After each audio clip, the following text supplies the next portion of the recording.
রবিবার হোক বা বৃষ্টির দিন, বাঙালির কাছে মাটন মানেই এক অন্যরকম ভালোবাসা।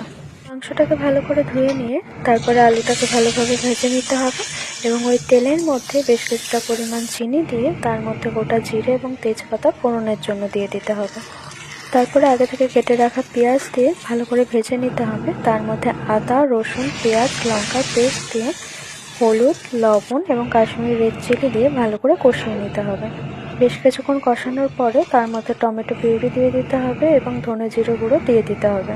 মশলাটা বেশ কিছুক্ষণ কষে গেলে তার মধ্যে 2 টুকরো পেঁপে এবং মাংসটা দিয়ে লো টু মিডিয়াম হিটে বেশ ভালোভাবে কষিয়ে নিতে হবে বেশ কিছুক্ষণের জন্য। মাংসটা ভালোভাবে কষে গেলেই তার মধ্যে গরম জল দিয়ে দিতে হবে পরিমাণ মতো এবং ঝোলটা বেশ কিছুক্ষণ ফুটে গেলে তার মধ্যে আগে থেকে ভেজে রাখা আলুটা দিয়ে দিতে হবে। তারপরে মাংস আর আলুটা ভালোভাবে সেদ্ধ হয়ে গেলে বেটে রাখা গরম মশলা দিয়ে নামিয়ে নিলেই তৈরি হয়ে যাবে মাটনের ঝোল।